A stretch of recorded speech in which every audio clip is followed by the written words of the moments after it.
Class 12th business studies. दोस्तों जैसे कि आप देख रहे होंगे सैम्पल पेपर दोस्तों प्रॉपर सॉल्यूशन बताने वाला हूँ आपका क्लास 12th का। बिल्कुल लेटेस्ट सैम्पल पेपर है दोस्तों, मैक्सिमम मार्क्स इसके 80 और टाइम रहने वाला 3 आवर। प्रॉपर डिटेल वीडियो रहने वाले दोस्तों, इसमें क्वेश्चन 1 to 15 के सॉल्यूशन बताऊंगा। पार्ट 1 है वीडियो का, तो चलिए दोस्तों स्टार्ट करते बिना इंट्रो के। जैसे कि आप देख ही रहे हो दोस्तों, प्रॉपर सैम्पल पेपर के अंदर बेसिक इंस्ट्रक्शंस के बारे में बात कर लेते हैं। जैसे जर्नल इंस्ट्रक्शंस क्या क्या की बात। तो दिस पेपर कंटेन आपको 34 क्वेश्चंस क्या मिलने हैं दोस्तों, 34 क्वेश्चंस आपको मिलने वाले हैं इस पेपर के अंदर। एक चीज और बता दूं, अगर आपको पता है तो अच्छी बात है, नहीं पता दोस्तों आपको पता होना चाहिए। MCQ क्वेश्चंस आपको मिलने हैं अराउंड 20 के अकॉर्डिंग। कितने? 20। एसरसन की स्टडीज, ये प्रॉपर पैटर्न आपके सिलेबस में ऐड कर दिया गया CBSE के थ्रू।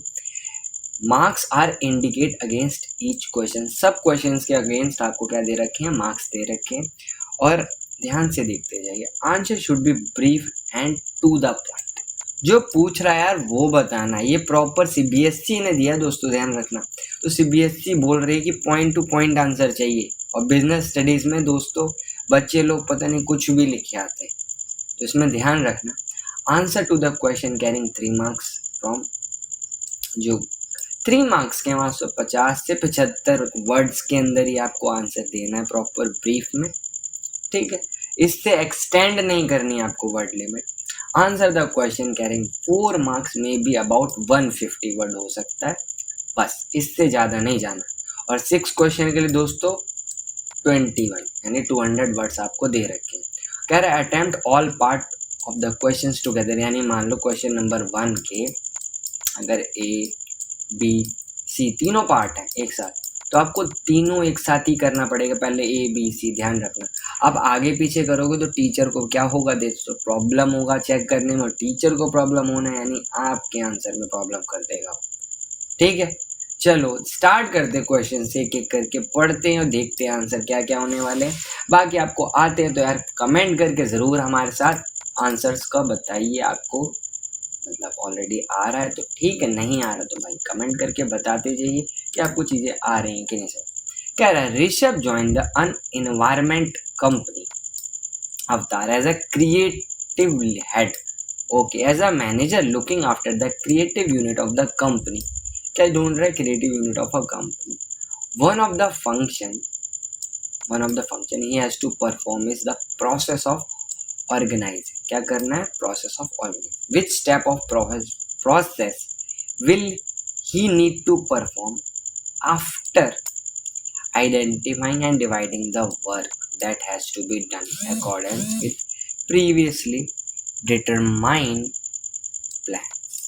तो ये तो दोस्तों आपको ऑलरेडी आना चाहिए। अगर आप जानते हैं प्रोसेस ऑफ क्या, आइडेंटिफाइंग, अगर आप दोस्तों जानते हैं प्रोसेस ऑफ ऑर्गेनाइजिंग, इसने बताया which step of process will need to perform after identifying dividing the work. देने के बाद कौन सा होता है, उसे बोला जाता है डिपार्टमेंटलाइजेशन, यानी जिसमें हम क्या करते हैं, हर एक प्रॉपर एक डिपार्टमेंट बना लेते हैं। अगर आपने काम बांट दिया कि प्रिंटिंग इस डिपार्टमेंट में होनी है, ठीक है, यहाँ पर प्रॉपर पैकेजिंग होनी है, यहाँ पर दोस्तों क्या होना है, यहाँ पर डब्बे आपके निकलने हैं, और एट द एंड क्या होना दोस्तों आपका, यहाँ पर सेलिंग डिपार्टमेंट होंगे। अलग अलग मान लो डिपार्टमेंट होगा, तो डिपार्टमेंटलाइजेशन ही करना पड़ेगा अगला आपको नेक्स्ट।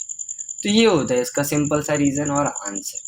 आपके अगर कंसेप्ट प्लस में आपका अगर थोड़ा सा भी आप बिजनेस स्टडीज को पढ़ रहे हैं तो आप इजीली बिजनेस का पेपर कर दोगे। बट एक चीज ध्यान रखना, अगर आप पढ़ नहीं रही स्टार्टिंग से, क्लास 12th में हो, तो दोस्तों बहुत ही दिक्कत करने वाला है आपका बिजनेस स्टडीज। जितना ये इजी है उतना ही डिफिकल्ट भी है, इस चीज का ध्यान रखना। डरा नहीं रहा, जस्ट आपको अवेयर कर रहा हूँ कि बिजनेस के लिए। क्वेश्चन सेकंड की तरफ बढ़ते दोस्तों, क्या कह रहा है, विच characteristics of the business environment is highlighted when changes are taking place too frequently it becomes difficult to predict the future। अगर क्या है, अगर जो चेंजेस बिजनेस एनवायरनमेंट यानी जो आपका बिजनेस का एनवायरनमेंट है उसमें चेंजेस आ रहे हैं, उसके और ये जल्दी जल्दी आ रहे हैं, तो इससे क्या प्रिडिक्ट करना फ्यूचर के लिए क्या है भाई, डिफिकल्ट है आपके लिए। उसमें पूछ रहा है अनसर्टेनिटी है, या कॉम्प्लेक्सिटी है, इंटर रिलेटेंस है या रिलेटिविटी। तो अनसर्टेनिटी है दोस्तों, अनिश्चितता है। क्या बोला जाता है हिंदी में? अनिश्चितता, क्योंकि अनसर्टेन है आपका future. You can't predict your future. आप नहीं बता सकते या मैं भी नहीं बता सकता यार कि थोड़ी देर में आपके साथ क्या होने वाला है। अरे बस सिंपल सा आंसर क्या हो जाएगा? Option A. आई बात समझ? और अभी तक वीडियो में बने हो दोस्तों, चैनल को सब्सक्राइब करना ना बोले, क्योंकि रात के आप देख रहे होंगे 11 बज रहे हैं, नीचे शो भी हो रहा होगा। रात में वीडियो बनाई जा रही है आपके लिए, ताकि आप कल आप अच्छे से इसको देख पाए। तो थोड़ा हम मेहनत कर रहे हैं आपके लिए, तो आपका भी थोड़ा सा रिस्पॉन्सिबिलिटी बनता है, आप भी लाइक और शेयर सब्सक्राइब करके हमारे चैनल को थोड़ा सा ग्रो होने में हेल्प करें। थर्ड क्वेश्चन की तरफ बढ़ते दोस्तों, ध्यान से देखिएगा क्या कह रहा है क्वेश्चन नंबर थर्ड।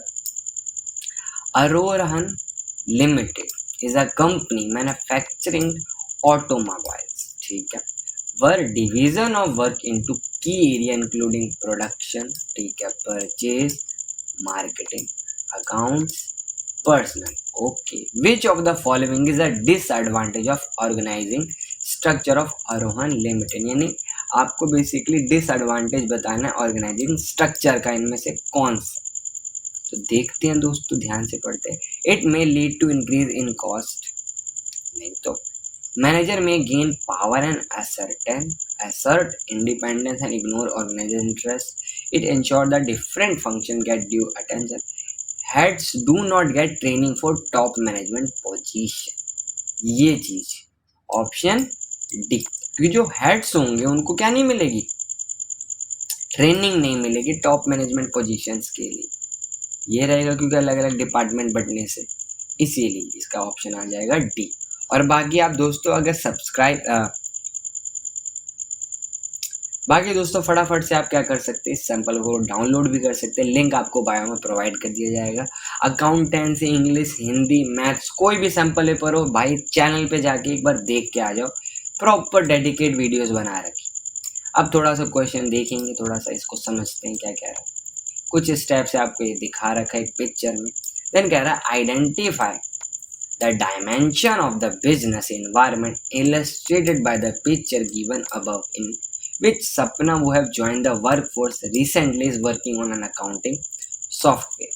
तो यहाँ किस चीज की बात करें? Technology and social, technology and political, political economic, social and legal. तो क्या लगता है दोस्तों, फटाफट से बताइए जल्दी से।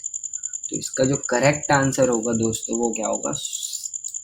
Technology and social. अगर आप चेक करो बेसिकली इस पिक्चर में हो क्या रहा है, वो क्या कर रही है? काम कर रही है टेक्नोलॉजी पे, और सोशली मतलब प्रॉपर प्रैक्टिकली काम कर रही है। इसलिए यहाँ पॉलिटिकल और इकोनॉमिकल का तो कोई रिलेशन ही नहीं है, आई बात समझ। और सोशल लीगल तो बात ही नहीं कर सकते। तो कुछ तो यार बहुत ही ईजी है, थोड़ा सा आपको देखना पड़ेगा चीज़ों को, that's it.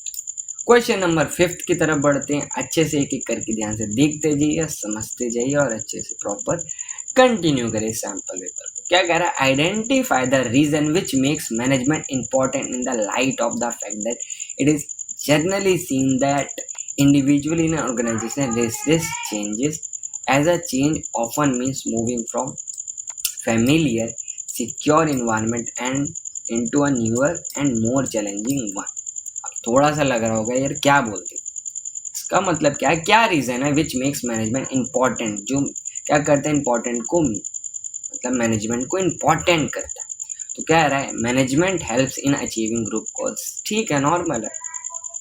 Management create a dynamic organisation, management क्या करता है दोस्तों? डायनामिक ऑर्गेनाइजेशन करता है।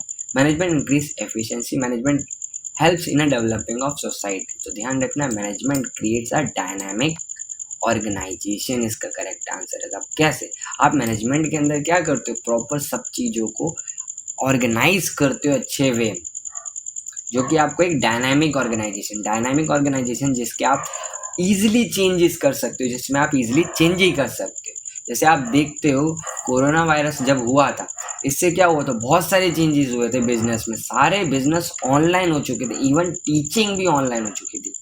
तो डायनामिक रखना चाहिए अपने मैनेजमेंट के हिसाब से कि आप उसको फटाफट से इजीली मैनेज कर सको।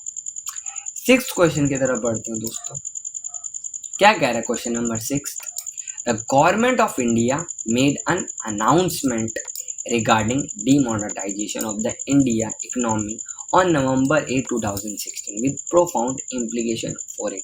The process which restriction on convertibility of domestic money and bank deposit was meant to be create a less cash economy. One argument against the cash light economy is that internet connectivity is precludes more people will be introduced into the formal economy, financial saving will increase, tax invention will be reduce. अब ये थोड़ा सा लग रहा होगा दोस्तों थोड़ा top level का क्वेश्चन. क्या सोच रहे हो आप? टॉप लेवल का क्वेश्चन. तो यानी क्या कह रहा है, तो गवर्नमेंट ऑफ इंडिया ने क्या किया, अनाउंस किया था डीमोनेटाइजेशन. ये आपको पता है, सुना होगा भाइयों बहनों, कुछ इस टाइप से करके सुना होगा दोस्तों आपने. अब इसको कहने का मतलब क्या है, समझ लो क्या कह रहा है. Which put restriction on convertibility of domestic money and bank deposit which mean to be create a less cash economy. कौन क्रिएट कर रहा था? Internet connectivity, on internet connectivity. आई बात समझ दोस्तों. और ये जो आंसर बता रहा हूँ प्रॉपर सीबीएसई की मार्किंग स्कीम के अकॉर्डिंग बता रहा हूँ, प्रॉपर सीबीएसई की मार्किंग स्कीम के अकॉर्डिंग बता रहा हूँ आपको. तो ध्यान रखना, कोई भी आंसर अभी तक मैंने इसमें से गलत नहीं है, जो उन्होंने बताया उन्हीं को अच्छे से हम एक्सप्लेन करके आपको डिफाइन करके बता रहे. क्वेश्चन नंबर 7 देखना. Airlines will be able to offer the benefit of lower pricing to the customer on sector routes due to the decision of Civil Aviation Ministry to the remove price cap from August 31 or 22. This can help an airline to do better performance. ठीक है. If they take early decision regarding future course of action after understanding and doing analysis, which important of business environment its understanding by manager is not highlighted above. अब ये क्या कह रहा है, कैसे. अब थोड़ा सा क्या होता है, थोड़ा सा आपको क्या करना पड़ता है, चीज़ों को समझना पड़ता है. यहाँ बात क्या होती है, this can help airline to better perform it if they can early decision regarding future course of action after analyzing the doing analyzing. उससे पहले वो सोचते समझते देन उसको करते. विच इम्पोर्टेंस ऑफ बिजनेस इन्वायरमेंट यहाँ पर हाईलाइट किया गया. तो यहाँ पर आएगा दोस्तों, it helps in tapping useful resources, यानी जो भी रिसोर्स है उनको ज़्यादा से ज़्यादा अच्छे से क्या कर सको आप यूज़ करो, ताकि आप ज़्यादा से ज़्यादा मोर कस्टमर को अपने बिजनेस में क्या कर पाओ, लेके आओ. क्वेश्चन नंबर दोस्तों 8 की तरफ बढ़ते हैं. क्या कह रहा है, Ola mobility platform is in the process of laying off 400 to 1500 employees in a move aimed at driving cost efficiency. ठीक है. Which object of management will the firm not be unable to achieve by carrying out this process? तो क्या है दोस्तों, जल्दी जल्दी बताइए. तो वो है दोस्तों सोशल. क्या है? सोशल. करेक्ट आंसर होगा सोशल. अब क्यों होगा दोस्तों, इसका रीजन आप कमेंट करके बताइए जरा कि आपको पता है कि नहीं. ठीक है. अब हम बढ़ते दोस्तों सिंगल, जो यहाँ पर आता है बहुत बढ़िया टॉपिक है. 9वां क्वेश्चन क्या कह रहा है, rather started a home cooked food delivery dhaba service. ठीक है. Her mother who is a great cook decided to help her. They relied on the friend and family for order and then word of the mouth as a step of process of ensuring that activity are performed as per her plan of supplying healthy, good quality, responsible food, earning profit. She decided to keep both quantitative and qualitative benchmark towards which she would strive to work. A function of management is being discussed above. An important character of function of is the first function of management, last function of management, the both looking backward from. ठीक है. और last one है, it is a required only a business organisation.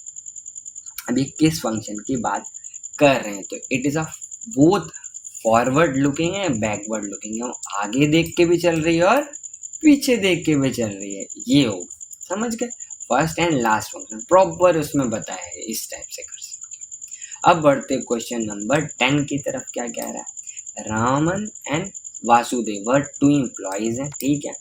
वो were embezzling in important export and import company in Varanasi where they were working. ठीक है. The finance manager of the company Sampat Singh become suspicious of 2 employees when he realise that their active were not being performed as per plan. ठीक है. उनके द्वारा नहीं किया जा रहा. He installed a software program that could security log every single stroke of suspect computer keys and send an encrypted email report to the cyber police. The police were unable to catch the two dishonest employees red-handed and arrest them. Identity function of being discussed above. इसके अंदर हुआ क्या है basically, क्या देखा गया, अगर आप चेक करो उसको प्रॉपर कंट्रोल में रखने के लिए उसने क्या किया, एक सॉफ्टवेयर इंस्टॉल किया जो कि आपका आता है किसके अंदर, कंट्रोलिंग के अंदर। इसके अंदर आप क्या करते हो, उसमें नज़र रख के अपने एम्प्लॉयज में देखते हो जो चाहिए आप वही करवाओगे, तभी तो आप उसको पैसे पे करोगे। कोई भी ओनर क्या चाहता है, आप पैसे पे करें और बदले में जो चाहता है वो कर दें आप लोग एम्प्लॉयज, एज ए एम्प्लॉय यही चाहता है। अब बढ़ते क्वेश्चन नंबर 11 की तरफ। क्या कह रहा है, name the outcome of the function of management which includes designing of role to be filled by suitable skilled people, defining the inter relation between role so that ambiguity in performance of duties can be eliminate. यहाँ किसकी बात कर रहा है भाई, अब आप तो कंफ्यूज हो गए होंगे। तो यहाँ दोस्तों बात कर रहे हैं ऑर्गेनाइजेशन स्ट्रक्चर की किस टाइप से उसका होना चाहिए। ठीक है, 12th क्वेश्चन देखते हैं दोस्तों क्या कह रहा है। दो स्टेटमेंट्स दे रखी हैं, transport help in creating time utility and warehousing help in creating place utility sorry.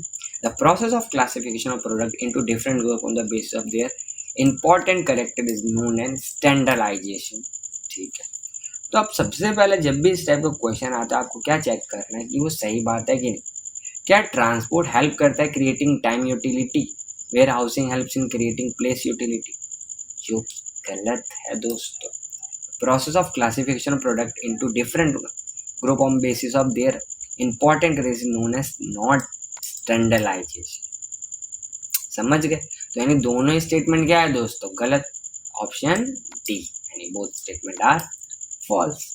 अब बढ़ते दोस्तों 13 क्वेश्चन की तरफ। क्या कह रहा है, मैच द वेरिएंस आइटम, यानी कौन किसके साथ जाएगा। फाइनेंशियल मार्केट क्या होता है वैसे, फाइनेंशियल मार्केट क्या होता है, it is a market for creation exchange of financial asset. यही बात समझ, क्या है, फाइनेंशियल एसेट्स के लिए बना। अगर प्राइमरी मार्केट की बात करूँ तो primary market is also known as new issue market, क्योंकि इसमें आप फर्स्ट टाइम शेयर्स को क्या करते हो, इशू करते हो। सेकेंडरी मार्केट आता है दोस्तों, it is also known as stock market, जहां पर आप सेकेंड टाइम क्या करते हो, शेयर्स को इशू करते हो। तो ऑप्शन क्या हो जाएगा, ए चेक कर लो आप, बिल्कुल इसके अकॉर्डिंग मैच हो रहा है। नेक्स्ट क्वेश्चन क्या कह रहा है, 14 dash is a number assign to each transaction by the stock exchange and it is a printed in the contract note. कौन सा कोड होता है दोस्तों जो कि प्रिंटेड होता है दोस्तों, ध्यान ना दिया हो तो उसे बोला जाता है यूनिक ऑर्डर कोड। क्या होता है, यूनिक ऑर्डर कोड होता है हर एक ट्रांजेक्शन जिसको स्टॉक एक्सचेंज में करते। लास्ट क्वेश्चन देख लेते हैं इस वीडियो का, नेक्स्ट वीडियो में लेके आएंगे प्रॉपर इसका part 2। One of the important decision or area under the making function of dash is managing inventories, branding, pricing, promotion या फिजिकल डिस्ट्रीब्यूशन। सबसे इम्पोर्टेंट क्या है दोस्तों, वो है फिजिकल डिस्ट्रीब्यूशन। ज़रूरी है भाई, बना तो लोगे, ब्रांडिंग कर लोगे, लेकिन अगर आप ढंग से नहीं पहुंचाओगे तो कैसे काम चलेगा। ठीक है, तो ये क्वेश्चन 15 तक हमने कर लिया कंप्लीट। आई होप आपको थोड़ी बहुत चीज़ें समझ आई होंगी। ठीक है, नेक्स्ट वीडियो लेके आऊँगा इसका पार्ट 2, जैसे आप कमेंट करके बताते रहे दोस्तों, या शेयर करना ना भूलें। मिलते हैं दोस्तों नेक्स्ट वीडियो में, कीप लर्निंग। तब तक के लिए सी वाई कंसेप्ट को सब्सक्राइब करके वेट करें नेक्स्ट वीडियो को। मिलते हैं दोस्तों नेक्स्ट वीडियो।